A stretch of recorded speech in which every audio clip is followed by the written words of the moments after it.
Pesulap merah angkat bicara soal istrinya yang jatuh sakit dan dikabarkan terkena santet hingga menjadi korban hipnotis seterunya. Ya, dirinya pun juga membenarkan jika sang istri jatuh sakit selama beberapa hari hingga harus dirawat di rumah sakit. Lantas apa penyebab istri pesulap merah jatuh sakit? Benarkah karena akibat serangan santet dari seterunya atau semata-mata akibat kelelahan?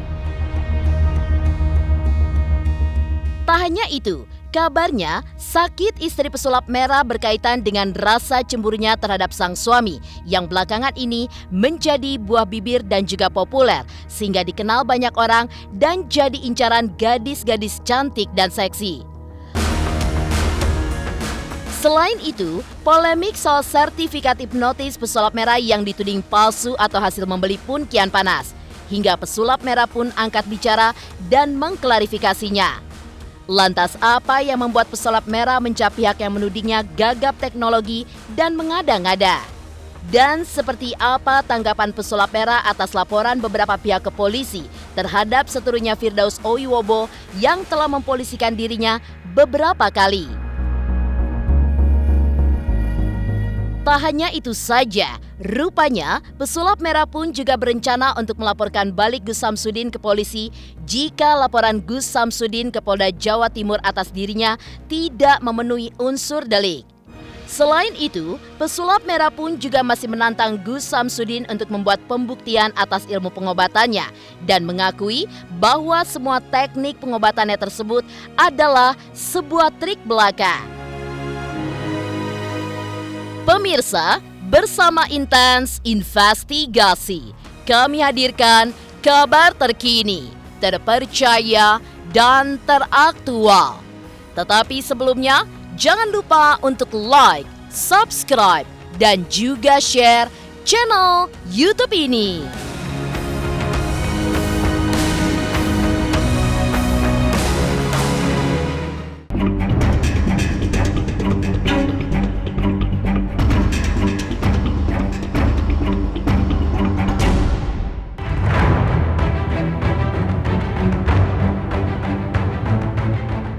Pesulap merah secara belak-belakan mengklarifikasi kabar jika istrinya jatuh sakit akibat terkena hipnotis dan juga santet. Ya, dengan tegas Marcel pun membantah kabar tersebut dan mengakui jika istrinya memang benar menderita sakit selama beberapa hari, tapi bukan akibat terkena santet ataupun hipnotis, melainkan akibat kelelahan setelah menjalani aktivitas padat. Pasalnya, selama seminggu sang istri mengikuti aktivitas dirinya dengan jadwal yang super padat dari pagi hingga malam dalam sehari. Alhasil, istrinya pun juga menderita demam berdarah. Namun kondisinya pun kini sudah membaik karena sudah ditangani oleh pihak medis. Karena itulah, Marcel pun menuding kabar soal istrinya yang terkena hipnotis dan santet adalah berita bohong belaka.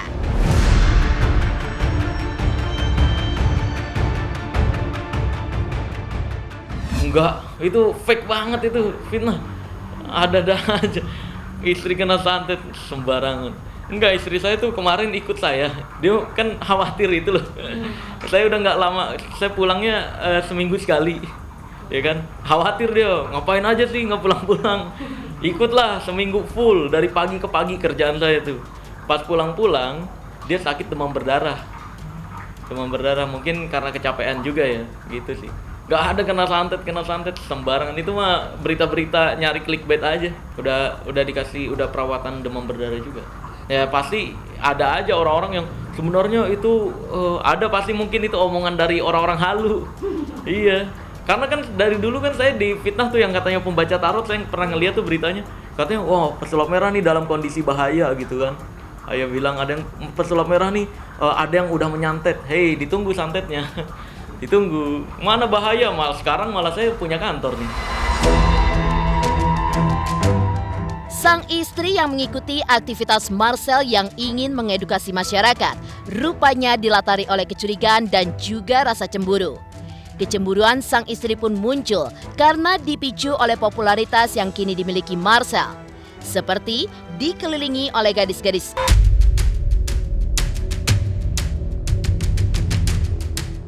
istri saya sendiri yang dia mau ngikut karena kan khawatir gitu kan. Iya khawatir, jangan-jangan tidur di mana nih, pulang kemana gitu. Ya saya ajak, saya emang gak ada yang ditutup-tutupin gitu. Saya ajak, ternyata dia kecapean sendiri. Karena kan kalau sayanya kan aktivitas, kru-kru saya juga bawa alat, sedangkan dia di lokasi ya makan duduk, jadi nggak ada, kurang aktivitas, kecapean juga. Ikut-ikut di dalam mobil kan, mobil juga banyak barang sempit. Nah mungkin itu dia capek. Dia sekarang sih lebih khawatir.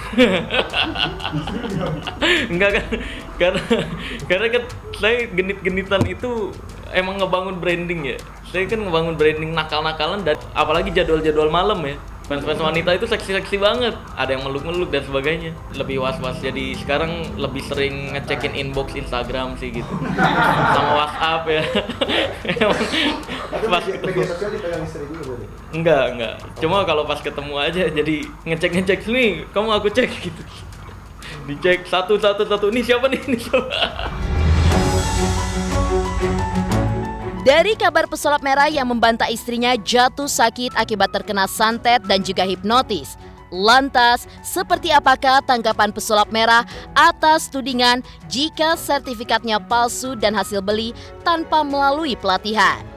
Pemirsa Intens Investigasi, jangan lupa untuk like, subscribe, dan juga share channel YouTube ini. Halo, saya Marcel Radival, pesulap merah Indonesia. Jangan lupa saksikan Intens setiap hari Senin sampai Sabtu, 3 kali sehari loh. Jangan lupa like, komen, dan subscribe juga guys.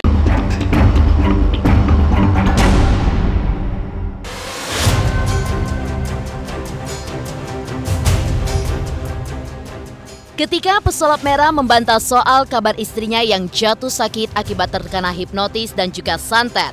Namun, di sisi lain dirinya pun juga membuat klarifikasi secara belak-belakan untuk menanggapi tudingan jika sertifikat hipnotis yang ia miliki selama ini adalah palsu atau hasil membeli dan bukan melalui pelatihan formal. Ya, Marcel pun juga menuding bahwa kabar tersebut tidaklah benar dan meminta kepada siapapun yang meragukan keaslian sertifikatnya untuk bisa mengecek ke situs lembaga terkait dengan menggunakan nomor anggota dan juga nama asli dirinya. Selain itu, Marcel pun juga membantah telah memiliki sertifikat melalui hasil pembelian dan menuding balik pihak yang menuduhnya sebagai orang yang gaptek untuk membuka situs lembaga terkait yang telah memberinya sertifikat pelatihan di bidang hipnotis. Iya, tanpa Ferdian ngomong pun ya masyarakat juga bisa ngecek itu dari tahun 2012. Ada, memang ada. Cuma kan aneh kan, terbukti kan fitnah-fitnahannya kan. Katanya nggak ada, nama aslinya juga nggak ada, nama Marcel Radival nggak ada. Ya lagi-lagi fitnahan kan. Mereka kayak gitu emang buat nyari panggung doang. Bukan ditegur, kayak ditanya doang sih. Sel, nama sertifikat siapa gitu. Kok Marcel Radival nggak ada? Iya, nama asli gitu pakainya. Oh ya udah. Untuk dibawa-bawa daminya gitu, untuk dibawa karena saya khawatir yang aslinya itu rusak, dan juga nama asli saya kan privacy tadinya kan, privacy. Nah maka dari itu saya nggak tunjukkan yang aslinya, saya damiin pakai nama panggung gitu. Ya tanpa saya membuktikan pun masyarakat bisa ngecek kok gitu kan kebenarannya bagaimana gitu. ibhcenter.org kan bisa diakses semua orang. Cuma kan mereka itu kemarin yang nyari nggak tahu cara nyarinya. Di situnya nomor anggota tapi nyarinya pakai nama, kan aduh ya kayak gitulah. Mungkin nggak ngerti internet, mungkin ya gaptek mungkin. Saya IBH itu belajar ke teman saya satu lagi, trainer dari IBH gitu, trainer IBH, dan katanya sertifikatnya beli, tunjukin bukti saya beli, boro-boro saya beli, duit aja buat ikut pelatihan nggak ada. Makanya saya ikut-ikut ngekrum, kenal sama teman saya, ikut pelatihan dia, saya dikasih sertifikasi IBH setelah dites sama dia. Dilaporkan oleh banyak pihak termasuk Persatuan Dukun se-Indonesia dengan Firdaus Owiwobo sebagai kuasa hukum sekaligus pelapornya. Pesulap merah pun memilih tidak menggubris dengan berbagai laporan atas dirinya. Apalagi ketika mendengar jika Firdaus Oiwobo yang membombardir dirinya dengan berbagai laporan justru dilaporkan balik oleh beberapa pihak dengan tuduhan menyebarkan berita bohong ke Polda Metro Jaya.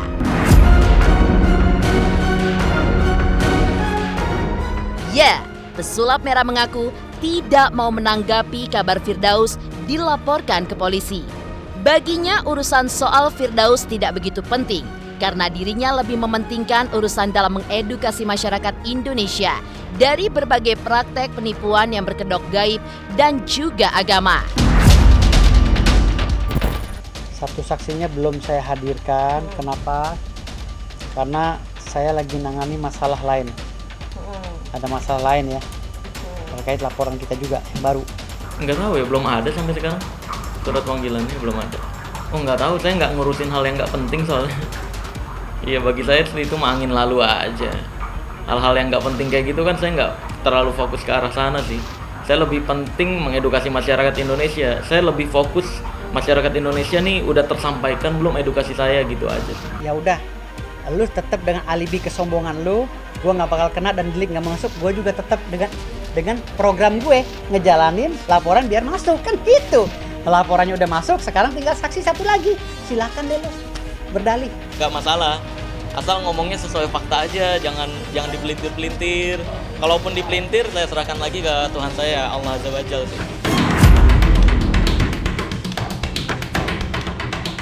Dari kabar heboh pesulap merah yang membantah jika sertifikatnya adalah palsu dan hasil membeli. Lantas benarkah pesulap merah pun juga berencana untuk melaporkan balik Gus Samsudin?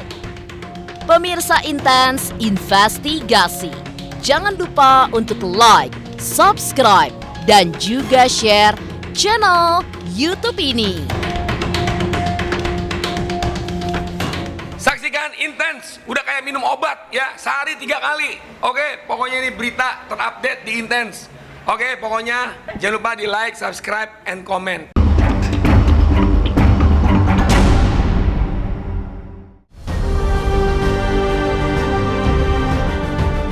Selain hebohnya kabar pesulap merah yang dituding memiliki ijazah palsu atau membeli ijazah, kabar heboh lainnya adalah soal pesulap merah yang akan melaporkan balik pihak Gus Samsudin dan mempolisikannya di Jakarta. Laporan tersebut akan dilayangkan pesulap merah terhadap Gus Samsudin jika laporan Gus Samsudin di Polda Jawa Timur tidak memenuhi delik untuk menjerat dirinya. Sebab sejauh ini laporan Gus Samsudin atas pesulap merah belum juga dipanggil untuk menjalani pemeriksaan. Pasalnya selama ini pesulap merah pun juga kesulitan untuk menyeret Gus Samsudin ke pihak polisi. Nggak ada, belum ada, masih di cross check sama tim ITE-nya. Karena kalau misalkan fix nggak naik, saya akan laporkan balik langsung. Fix langsung ya. Saya pastikan ya, ketika ada saya nanya nih kabar gimana, nggak naik, deliknya nggak masuk, nah, langsung saya laporkan balik laporannya. Ya di sini sih. Iya, biarin dia yang suruh kesini gantian. Capek lu. Coba rasakan ya, kesini ke Jakarta tanpa ada yang membiayai.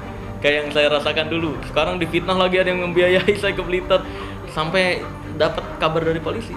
Oh, itu tidak. Nggak tahu, iya. Tergantung bagaimana polisi ya. Tergantung bagaimana polisi. Kan banyak yang keterusan gimana kok nggak saling naik ke meja hijau gitu kan. Nggak persidangan. Ya karena memang deliknya saya nggak masuk. Kalau bagi saya nggak ada delik apapun.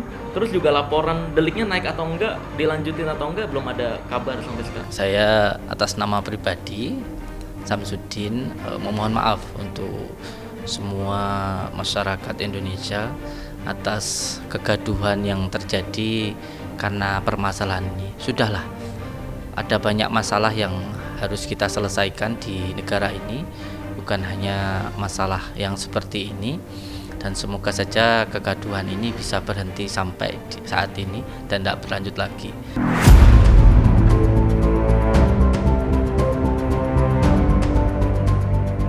Bahkan sebelum pesulap merah melaporkan Gus Samsudin ke polisi, ia pun juga masih menantang Gus Samsudin untuk membuat pembuktian atas ilmu pengobatannya. Bahkan dari awal pesulap merah pun konsisten meminta Gus Samsudin untuk mengakui jika pengobatannya itu hanyalah sebuah trik belaka. Dirinya mengakui bahwa tuntutannya yang berujung seteru dengan Gus Samsudin bukanlah sebuah settingan, sebagaimana dituding beberapa pihak yang dinilainya hanya mengalihkan masalah dan mencari panggung agar bisa populer. Saya nggak gimana-gimana, saya tuntutannya tetap satu. Mas Udin mengakui pengobatannya itu trik. Mas Udin, Anda tinggal akuin doang kalau yang tisu kebakar tanpa api dan transfer ke kelapa itu adalah trik. Selesai udah, permasalahan udah, selesaikan itu doang yang saya tuntut.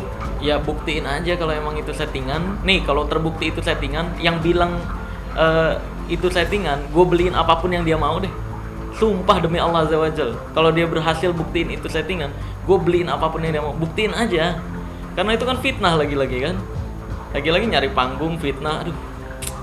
Kalau ngomong doang gue juga bisa bilang, orang-orang yang bilang gue dan Mas Udin settingan itu dulunya cewek, sekarang jadi cowok, jadi transgender.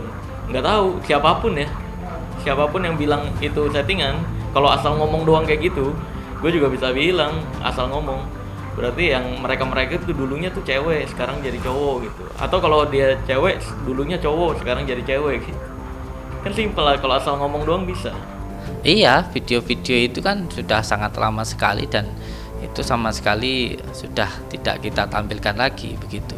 Dan yang perlu untuk dipahami untuk semua saudaraku dimanapun berada, bahwa memang setiap apapun yang ditayangkan di dalam sebuah tontonan itu untuk menjadi sebuah hiburan begitu. Kalau yang suka nggih silahkan dilihat gitu, kalau tidak suka ya nggak apa-apa begitu, dan bisa diambil hikmah-hikmahnya begitu.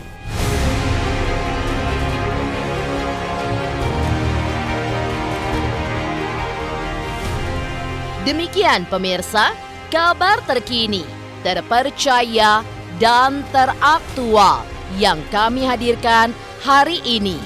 Saksikan terus Intens Investigasi setiap hari Senin sampai dengan Sabtu, tayang 3 kali sehari, yaitu pada pukul 11 siang, 3 sore, dan 7 malam hanya di YouTube channel.